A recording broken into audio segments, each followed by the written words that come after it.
저는 오늘 사도행전 27장 20절에서 26절까지의 말씀을 가지고 하나님을 믿노라, 이와 같은 제목으로 함께 말씀을 나누겠습니다. 바울은 마지막 그에게 소원이 하나 남아 있었습니다. 그것은 바로 로마에 가서 복음을 전하는 것입니다. 바울이 이제 복음을 전하다가 잡혀서 유대인들을 통하여서 재판을 받아야 될 그러한 위기에 처해 있었습니다. 그래서 유대인들은 바울을 죽이려는 데 목적을 두고 있었습니다. 이유가 무엇입니까? 그리스도의 복음을 전하기 때문인 것입니다. 유대인들이 직접 십자가에 못 박아 죽게 한 예수님을 바울이 계속해서 복음을 전하니 그 지도자인 바울을 죽이면 이 복음이 잠잠해질 거라고 생각이 돼서 바울을 죽이고자 결심을 하는 것입니다.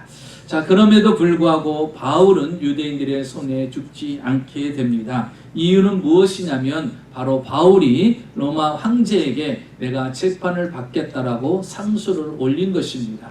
그 이유는 사도 바울이 그때 당시 로마 시민권을 소유한 사람인 것입니다.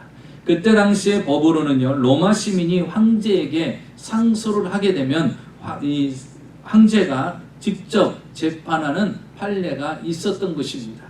그러니까 유대인이라 할지라도 그 땅에 속해 있다 할지라도 그 땅에 있는 로마 시민권자라면 유대인들이 어떠한 재판도 어떠한 형벌도 내릴 수가 없는 것입니다. 나는 로마 황제 앞에서 재판을 받겠다라고 상소를 하면 그 사람은 반드시 로마 가이사 황제 앞에 가서 재판을 받게 되는 판례가 있는 것이죠. 그래서 그는 선포를 했습니다. 나는 여기서 죽지 않고 내가 가이사 황제 앞에 가서 재판을 받겠다. 그래서 그는 이제 276명의 죄수들이 탄 그 배에 그는 바로 가이사 황제 앞에 가서 재판을 받기 위해서 배를 타게 되었습니다. 그리고 그 배는 이제 로마를 향해서 가게 되었던 것이죠.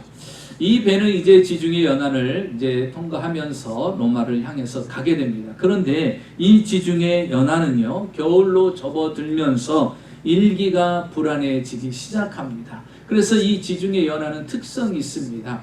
9월 달부터 시작해서 11월 중순까지는 항해하는 데 위험이 있습니다.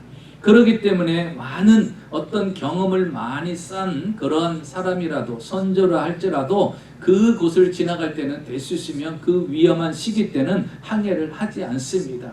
그런데 9월에서 11월 중순까지는 위험한 상황이에요. 위험한 시기입니다. 그리고 11월 중순부터는 또 그 다음 2월달 중순까지는요, 거의 항해를 하지 않습니다. 왜? 수많은 변수들이 일어나기 때문인 것이죠. 거센 풍랑들이 일기 때문에 겨울 기간 동안은 될 수 있으면 이 지중해 연안에 배들이 항해를 하지 않는 것입니다. 그런데 지금 이 배가 미항에 도착을 하게 됐습니다. 미항에 도착했을 때 이제 사람들에게 문제가 생겼습니다. 왜냐하면 이곳에 머물러서 겨울을 지내고 로마로 갈 것이냐, 아니면 이 미항보다도 더 안전하게 보이는 베닉스라는 곳으로 갈 것이냐, 그곳에서 있다가 로마로 갈 것이냐, 사람들의 이제 토론이 시작된 것입니다. 그런데 사도 바울은 그 상황에 자신의 의견을 이야기를 합니다. 분명히 11월 중순부터 2월 중순까지는 이 지중해 연안은 위험이 있다. 잘 알다시피 배가 운행을 하지 않는다. 그런데 왜 무리해서 가려고 하느냐? 혹시 그러면 배도 손상을 입을 수 있고 배에 탄 사람도 죽을 수도 있고 많은 피해를 입을 수 있으니 그냥 이 미항에서 머물러 있자라고 이야기를 합니다.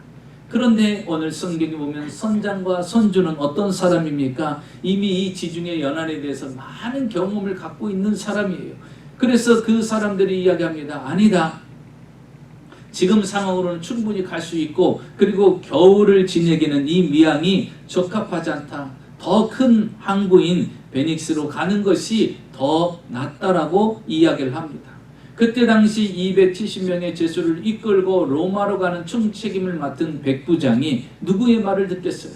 아무래도 선장과 선주의 말을 더 듣죠. 바울의 말을 듣겠습니까? 선장과 선주의 말을 듣고서 그래, 선장과 선주가 원하는 대로 베닉스로 향하자, 라고 미양에서 머무르는 것이 아니라 그들의 배는 이제 베닉스로 향하게 됩니다. 자, 향할 때 그들의 모습을 볼까요? 13절에 보면 이렇게 기록되어 있습니다.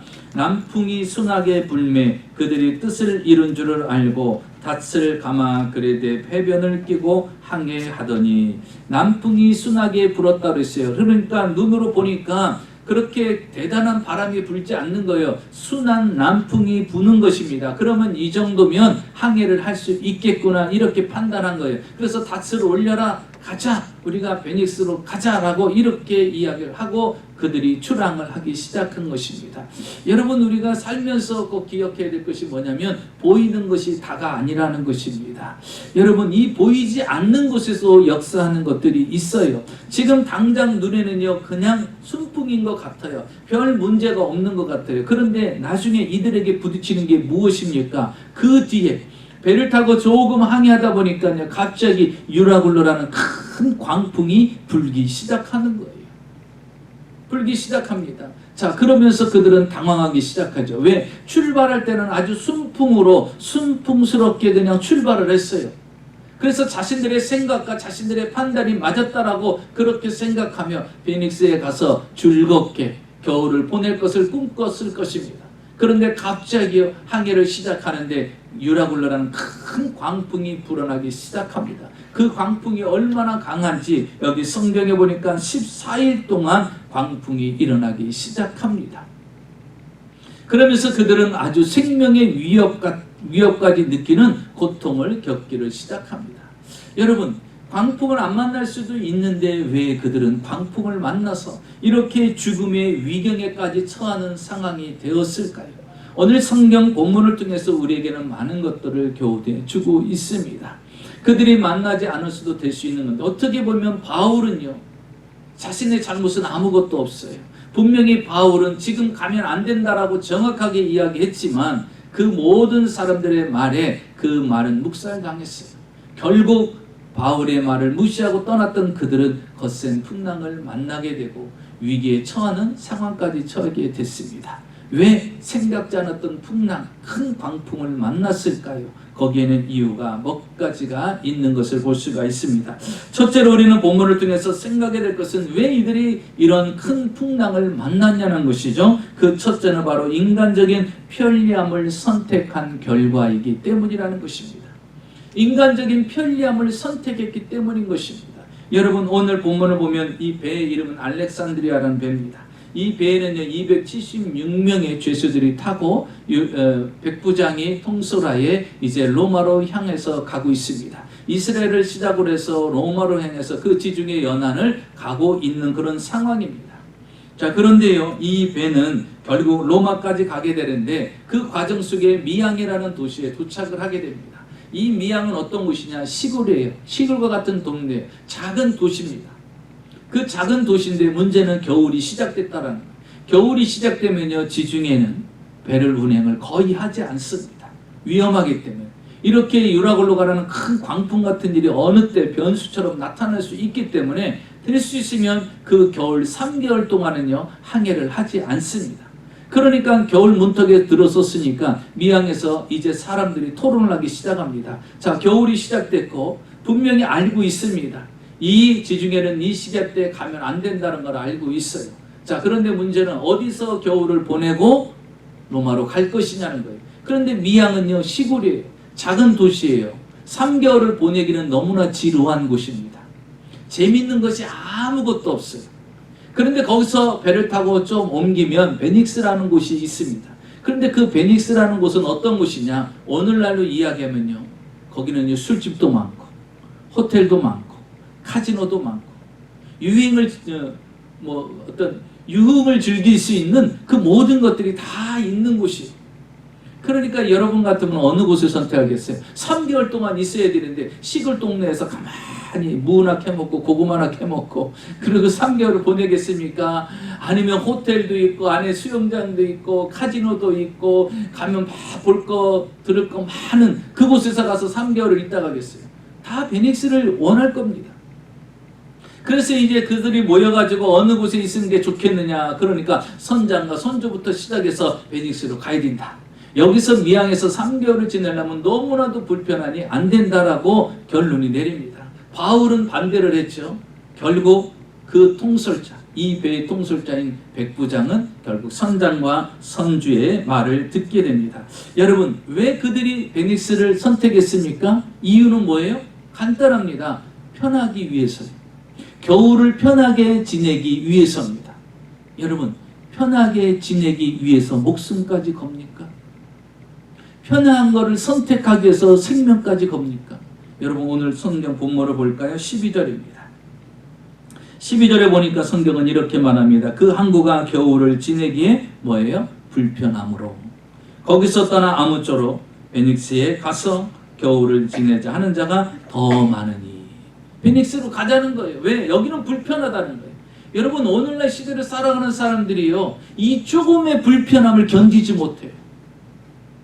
너무 편하게 편한 그런 시스템에서 살다 보니까 조금의 불편함이 오면요, 당장 불편한 거예요. 그러니까 이 미양에서 살 수 없어. 왜? 한 바퀴 싹 훑어보니까 이런 소도시에는 살 수가 없어. 그러니까 뭐예요? 목숨을 걸고더라도 위험이 찾아온다 할지라도 편안한 걸 선택하자는 거예요. 여러분, 오늘 이 시대 사람들이요, 그렇습니다. 목숨을 걸고 편안함을 선택해요. 자기가 죽을 줄도 모르고 자기가 멸망할 줄 모르고 편안함을 선택하는 것이 오늘 시대의 사람들입니다. 그래서 조금의 불편함도 견디지 못해. 그래서 자기에게 조금이라도 불편하게 하면 어떻습니까? 화를 내고 다툼을 내고 자기를 무시했다고 했어요. 그 불편함을 견디지 못해. 여러분, 예수님께서요, 생애 가운데 성전에 들어가셔서 성전을 청소한 적이 2번이 있으시죠.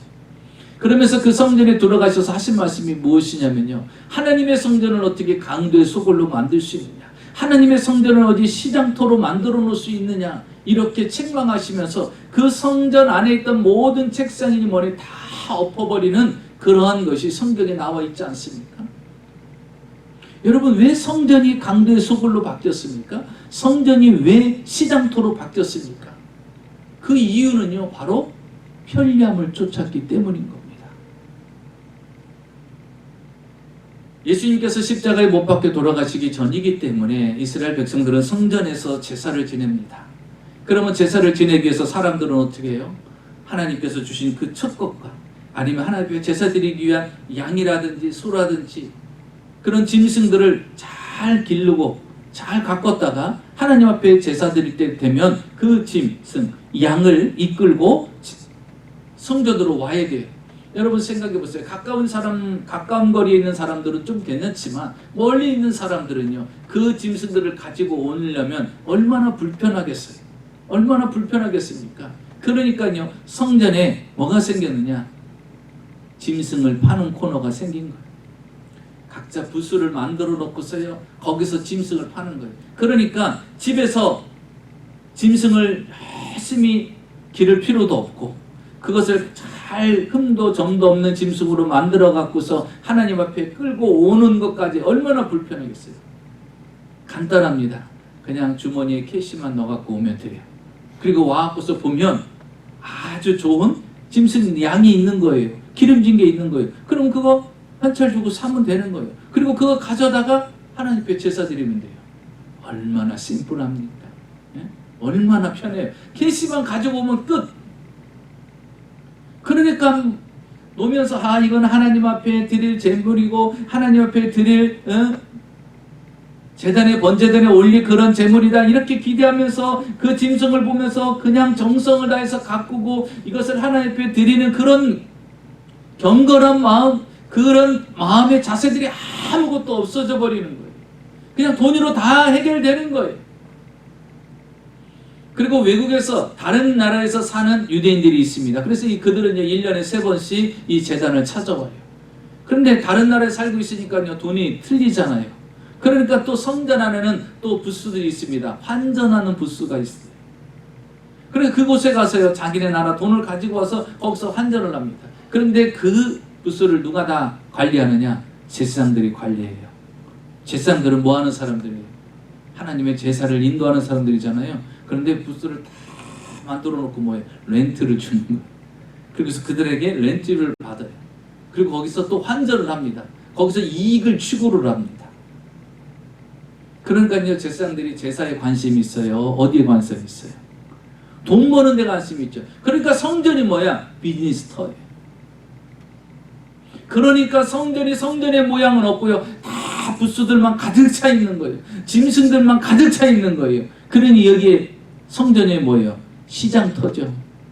장날 같은 시장터가 돼버린 거예요. 그래서 주님께서 말씀하시는 거예요. 이 성전을 강도의 소굴로 만들고 이 성전을 만민이 기도하는 집을 시장터로 만들어 놓을 수 있느냐. 그래서 주님께서 그 부스들고 상이고 다 퍼는 거예요. 성전은 오직 만민이 기도하는 집이다라고 선포를 하신 거예요. 왜 이런 일이 일어났습니까? 사람들을 편하게 하기 위해서요. 여러분, 지금 시대는요, 이때와는 좀 다르지만 비슷한 면이 있지 않습니까? 주일날 교회에 나오기보다는 어떻게 해요? 이 코로나가 만드는 현상이 있잖아요. 웹사이트에 들어간다든지 유튜브에 들어가서 예배를 드립니다. 그리고 크레딧 카드로 헌금을 보냅니다. 그리고 예배는요, 아무 때나 내가 편리한 시간에 그때 예배를 드립니다. 그러다 보니까 어때요? 그 편리함이 하나님 중심의 예배가 아니라 내 편리함의 예배가 됩니다. 그러면서 자위에 뭐요? 스스로 위로를 합니다. 나는 예배를 드렸어. 그 편리함에 빠진 결과가 무엇입니까? 여러분, 우리를 영적인 타락의 길로 이끌어 갈 수가 있다라는 거예요. 그래서 우리는 기억해야 됩니다. 우리에게 중요한 문제는 내가 편리하냐 불편하냐 아니면 내게 유익이냐 아니냐의 문제가 아니라 언제나 하나님의 진리인가 아닌가를 생각해야 돼요. 우린 이미 설교를 들었죠. 다윗이 법궤를 운반할 때 어떤 일이 일어났습니까? 웃사라는 사람이 그 운반 책임자들이 분명히 법궤를 어깨에 메고 와야 되는데 새 수레에 얹어가지고 오다가 그 소가 날뛰는 바람에 법궤가 떨어지는 상황이 되어서 그것을 붙잡다가 그 자리에서 즉사하지 않았습니까? 분명히 주님의 진리이신 말씀이 무엇이었어요? 법궤는 힘들고 무겁더라도 어깨에 메고 제사장이 항상 메고 갈지라 그랬어요. 여러분, 불편해요. 교회까지 와서 불편해요. 봉사도 해야 되고 헌신도 해야 되고 기도도 하고 예배해야 되고 물질도 드려야 되고 얼마나 불편해요. 집에서는요, 아무 때고 편합니다. 여러분, 웹사이트로 유튜브로 드리려면 얼마나 편하겠어요. 그런데 여러분, 그 편리함은 우리에게 아름다운 열매를 주지 않습니다. 자, 이들은 무엇을 추구했어요? 그 편리함을 추구하고 나갔습니다. 그런데 그 편리함의 결과가 어떻습니까?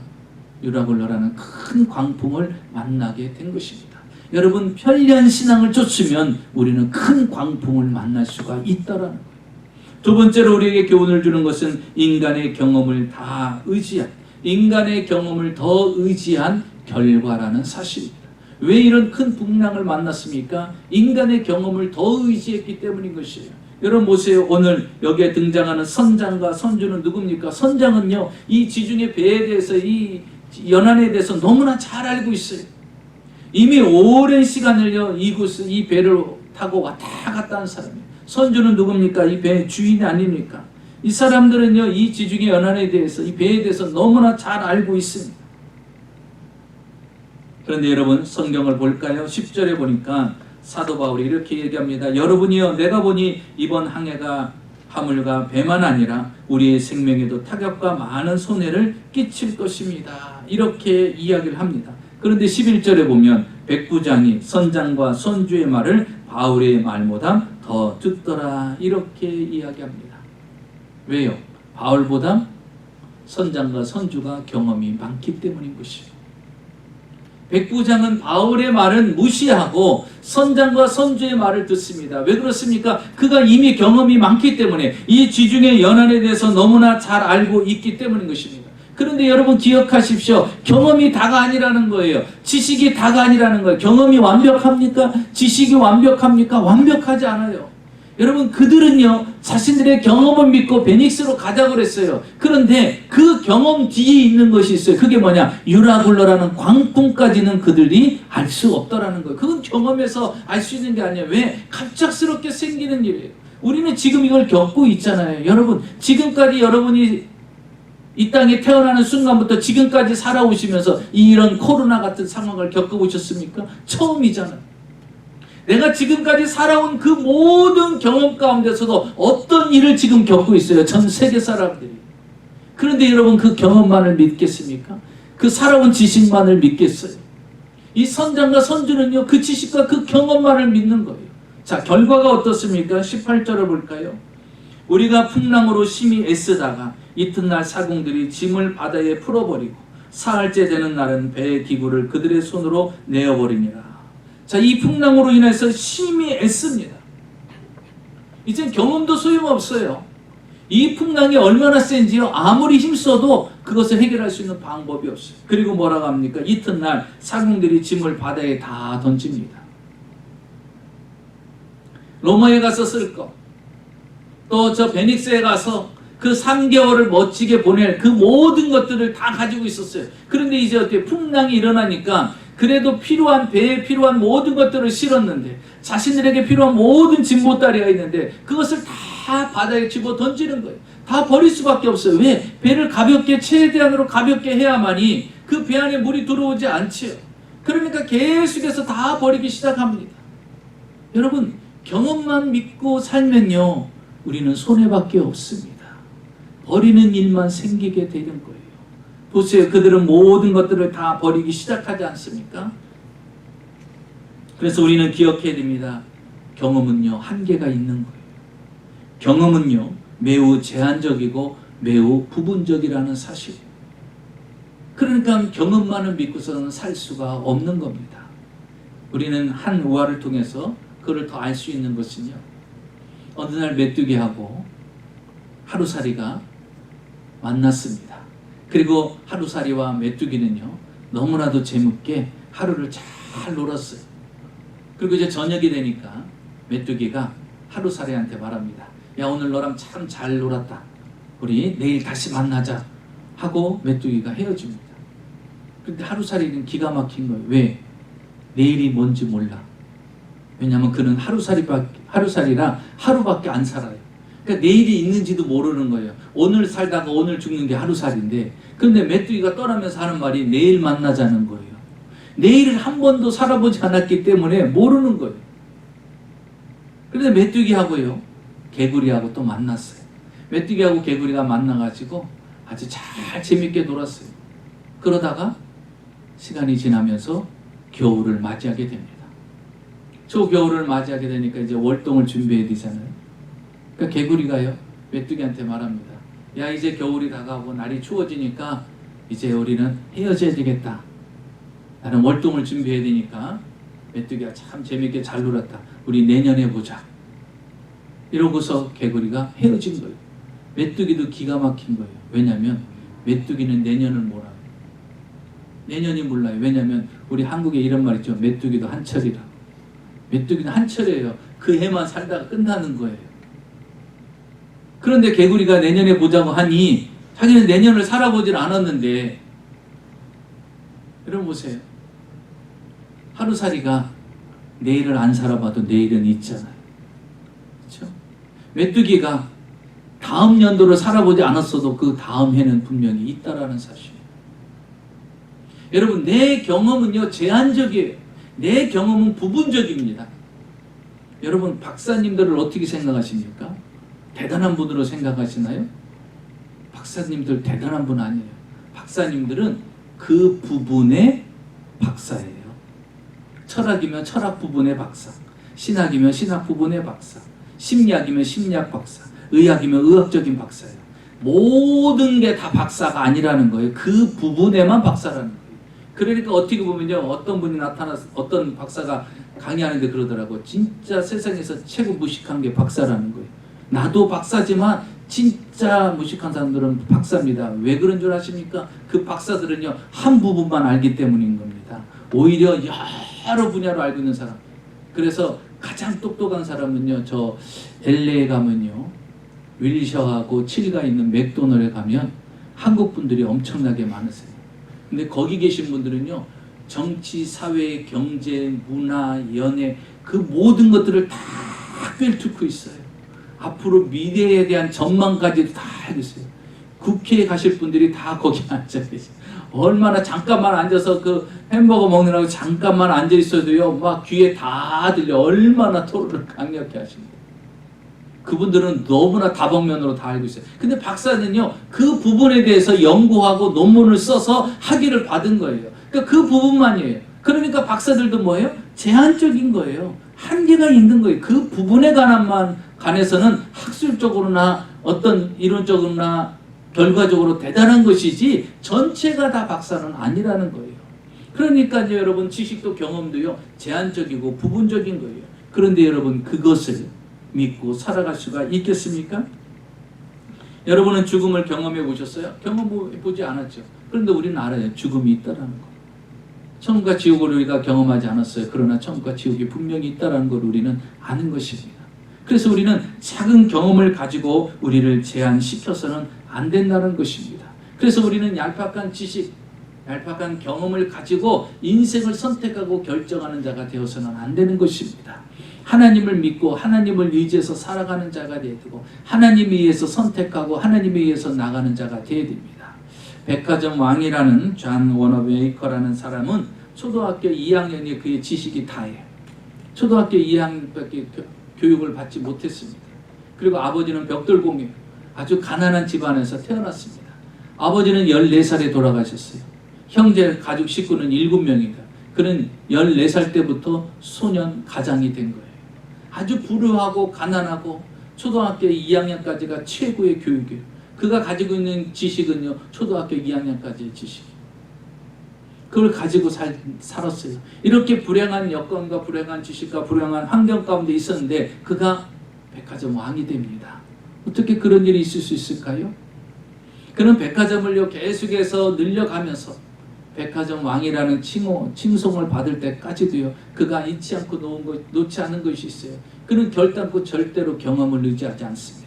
그는요, 백화점 한 곳에 방을 만들어 놨어요. 그 방은 뭐냐? 방음이 다 되는 기도실을 만들어 놨습니다.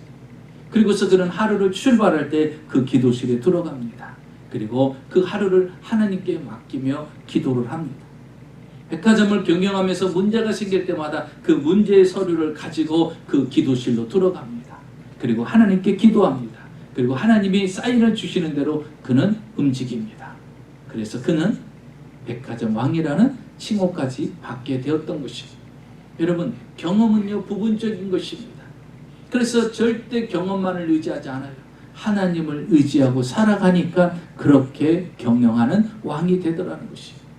마지막 셋째로 우리에게 주시는 교훈은 다른 것이 아닙니다. 하나님을 믿는 자가 문제를 해결하더라는 것입니다. 하나님을 믿는 믿음이 결국 상황을 바꿔놓더라는 것입니다. 여러분 보십시오. 18절을 한번 같이 볼까요? 우리가 풍랑으로 심히 애쓰다가 이튿날 사공들이 짐을 바다에 풀어버리고. 자 보세요. 편리함을 쫓은 결과가 무엇입니까? 모든 것을 다 잃어버리는 거예요. 경험을 믿고 왔던 사람들은 어떻게 됐습니까? 모든 것을 다 잃어버렸어요. 그러니까 편리함도 우리에게 유익을 주지 못하고 경험만을 믿고 왔던 우리에게 어떤 유익도 주지 못하고 우리에게 가진 모든 것들을 다 버릴 수밖에 없는 상황이 되었다라는 것입니다. 자, 이렇게 14일 동안 아무 소망도 없던 이런 환경 가운데 있는 그들 어떻습니까? 볼까요? 20절입니다. 자, 편리함을 쫓았고 경험만을 믿고 왔던 그들의 모습을 볼까요? 20절. 여러 날 동안, 여러 날은요 14일 동안이에요. 14일 동안 해도 별도 보이지 아니하고 큰 풍랑이 그대로 있음에 구원의 여망마저 없었더라. 이 한 절이요, 그 상황을 정확하게 얘기해요. 해도 없어요. 해가 안 떴다는 것은 무엇입니까? 칠흑같이 어둡다는 거죠. 그나마 별이라도 뜨면 안전해요. 별이라도 뜨면 조금 안심이 됩니다. 조금의 빛이 있으니까. 그런데 중요한 해도 뜨지 않아요. 별도 뜨지 않아요. 그러니 칠흑같이 어둡습니다. 좋아요. 그러면 좋아. 컴컴하면 좋아. 그런데 문제는 뭐예요? 그 다음 보세요. 큰 풍랑이 그대로 있음에.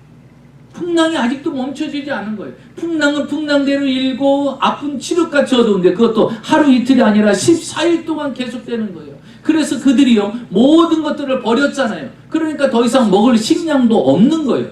이제는 배로 인해서 풍랑으로 인해서 죽는 것이 아니라 굶어서 죽게 되는 상황까지 오게 된 거예요. 여러분, 편리하려고 그랬어요. 경험 믿고서 했던 거예요. 그런데 결과는 뭐예요? 그들에게 주어진 건요 아무것도 없어요. 오히려 뭐라고 말합니까? 구원의 여망마저 없으며 살 소망까지도 없는 거예요. 이제는 자포자기할 만한 그런 상황이 되어버렸어요. 사람들은요 불안과 공포와 두려움 속에 쌓여있기 시작합니다. 내일 죽을 수도 있고 모레 죽을 수도 있겠구나, 이런 불안함이 그들에게 엄습합니다. 그런데요 이 상황을 바꿔놓는 사람이 있습니다. 그게 누구냐? 믿음의 사람이에요. 그래서 여러분, 우리는 상상치도 못하고 생각지 못했던 그 풍랑이 우리에게 왔을 때 그 상황에 믿음의 사람이 있어야 됩니다.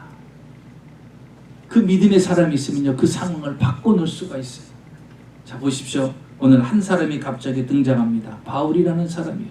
모든 사람은 두려워 떨고 있는데 바울이 일어나서 말합니다. 23절, 22절부터 보면 여러분 두려워하지 마십시오. 안심하십시오. 이제 우리는 이 여기 있는 배 안에 있는 사람은 한 사람도 죽을 사람이 없습니다. 그리고 배만 조금 손상이 입을 것입니다. 파도로 인하여서 여러 가지 상황으로 인해서 배만 손상 있지 이 배에 탄 사람은 한 사람도 죽을 일이 없습니다. 그러면서 23절에 말합니다. 내가 속한 바 곧 내가 섬기는 하나님의 사자가 어젯밤에 내게 서서 말하였습니다. 그는 누구를 소개합니까? 하나님을 이야기합니다. 하나님께서 어젯밤에 내게 나타나셨습니다. 그는 그날 밤 무엇을 했어요? 기도를 한 거예요. 하나님, 이 풍랑 가운데서도 우리를 지켜주시고 우리를 보호해주시고 저는 로마에 가서 복음을 전해야 됩니다. 그러니 하나님 역사해 주시옵소서. 그랬더니 하나님 말씀하신 거예요. 바울아 두려워하지 말라. 너는 가이사 앞에 서야 하겠고 로마에 반드시 갈 것이다. 그리고 이 배에 탄 사람은 아무도 다치지 아니할 것이다 라고 분명히 주님이 말씀하셨어요. 그때 여러분 베드로가 한 말이 바울이 뭐라고 이야기합니까? 25절입니다. 25절을 볼까요? 그러므로 여러분이 안심하라. 나는 내게 말씀하신 그대로 되리라고 하나님을 믿노라. 여러분 유라굴로 강풍보다도 더 중요한 것은 하나님을 믿는 믿음 있는 사람이 있어야 돼요. 여러분 가정도요 풍랑을 만날 수 있어요. 우리는 지금 다 이 코로나라는 큰 유라굴로 대풍을 만났어요. 근데 여러분 그렇게 경험 많은 사람들이 전 세계에 얼마나 많겠어요. 그런데도 그걸로도 해결이 안 돼요. 지금은 뭐라고 말합니까? 3차 주사를 맞아야 된다라는 거예요. 그런 상황까지 오게 됐어요. 계속 4차, 5차 맞아야 되는지 어떻게 되는지 그런 상황까지 왔어요. 그런데 여러분 보세요. 나는 하나님께서 이렇게 내게 말씀하신 대로 그렇게 될 것을 나는 믿노라. 그렇게 확신에 찬 고백을 합니다. 여러분 상황과 문제와 풍랑을 풀어나가는 사람은요 믿음의 사람이 풀어나가는 거예요. 이 코로나 상황 속에서도 우리가 두려워하지 않고 확신 가운데 살 수 있는 것은 하나님을 믿는 믿음으로 살아가는 것입니다. 그리고 그가 마지막 절에 뭐라고 말합니까? 우리가 한 섬에 반드시 도착할 것이다 라는 거예요. 여러분 하나님은요 풍랑 속에서도 또 한 섬을 예비합니다. 자 보세요. 선장과 선주는 어디로? 베니스로 가는 것이 가장 안전하고 우리의 그 3개월 동안의 그 겨울을 멋지게 지낼 수 있다라고 생각한 것은 베니스였어요. 그런데 하나님은 어디로 인도합니까? 전혀 다른 섬이에요. 그래서 28장 1절에 보면 한 섬에 도착하는데 그 섬이 멜릴의 섬이다 그랬어요. 전혀 생각지 않은 섬에 도착을 합니다. 그리고 그곳에서 놀라운 일이 일어나죠. 그곳에 멜릴의 섬의 추장 보볼리오라는 추장이 그의 아버지가 있었어요. 근데 그 아버지가 열병과 이질로 고통을 당하는 거예요. 그때 바울이 그 아버지를 보게 됩니다. 그리고 그 아버지에게 들어가서 기도를 해주죠. 안수를 해주면서 그에게 있는 열병과 이질이 완전히 고침을 받게 되는 일이 일어납니다. 그러니 추장이 볼 때 얼마나 기가 막혀요. 자기 섬 안에도 점술가들이 박수, 무당 얼마나 많이 있었겠어요. 그런데 그들이 해도 자신의 아버지가 낫질 않았어요. 그런데 이 바울이라는 사람이 오더니 딱 기도했는데 낫는 거예요. 그러니 이 추장이 얼마나 기쁘겠어요. 아버지가 살아났으니, 아버지가 병고침을 받았으니. 그리고 그 멜리데 섬에 있는 사람들에게 다 광고를 냅니다. 자 와라. 신이 우리 집에 왔다라는 것이 여러분 바울을요 신처럼 대접을 하지 않습니까? 그래서 그 섬에 있는 사람들이 와갖고서요 고침을 받고 이 멜리데 섬에요 부흥회가 열린 거예요. 그 섬에서요 3개월 부흥회가 일어난 거예요. 3개월 부흥회. 여러분 이 성경은요 잘 읽어보면요 다 연결이 돼 있어요. 그 세미한 부분에도 하나님의 그 섭리와 계획이 잘 연결이 돼 있어요. 자, 볼까요? 중요한 말씀 마지막 마무리를 하려면요, 사도행전 28장 10절을 보세요. 10절, 11절에 보면 이 설계의 모든 결과가 나옵니다. 10절, 11절에 보니까 10절에는 뭐예요? 이 추장이요. 너무나 기쁘잖아요. 그래서 먹을 것들을 다 챙겨줍니다. 여러분, 유라굴라라는 광풍을 만나고 어떻게 했어요? 먹을 것들 다 버렸잖아요. 그래서 배고파갖고 죽을 위기까지 처했잖아요. 그런데 이제는 추장이 뭐예요? 로마에 도착할 때까지 먹을 수 있는 식량을 다 공급해 주잖아요. 그래서 여러분, 믿음의 사람이 문제를 해결하는 거예요. 믿음의 사람이 다 없던 것도 다 체험을 받는 거예요. 여러분, 그래서 우리가 풍랑 만나서 손해보더라도 걱정하지 말고 믿음으로 하나님을 붙잡으면 주님이 다시 어떤 방법을 동원해서라도 채워주신다는 거예요. 그래서 믿음을 놓치면 안 돼요.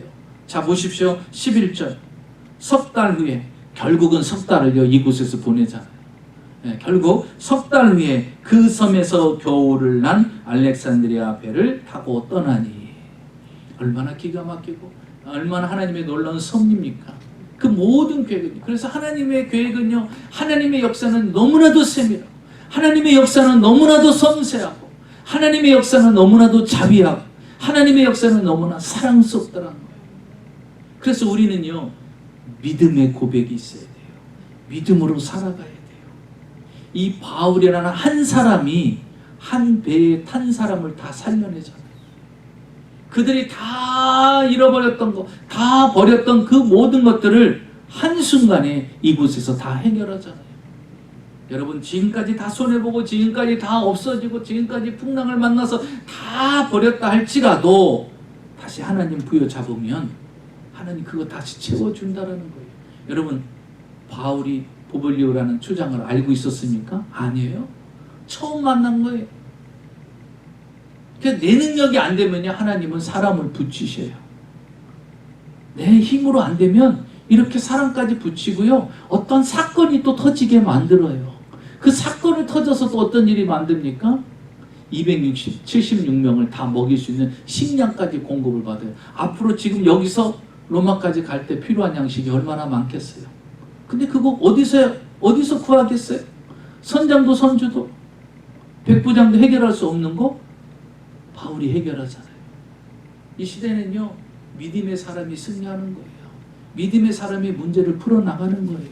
여러분, 어떤 사람이 되겠습니까? 편리를 쫓아가겠어요? 경험만을 믿겠습니까? 그 경험만을 자랑하겠어요? 유라굴로 풍랑 앞에는, 코로나 앞에서는요, 무용지물이 되고 마는 거예요. 그래서 우리는 하나님을 믿는 믿음이 끝내는 승리한다라는 거예요. 오늘도 여러분, 하나님만을 부여잡고 나는 하나님을 믿노라고 바울처럼 고백하여 이 코로나 상황 가운데서도 항상 승리하며 하나님의 영광과 은혜와 축복을 받아 누리는 저와 여러분이 되시기를 주의 이름으로 축원합니다.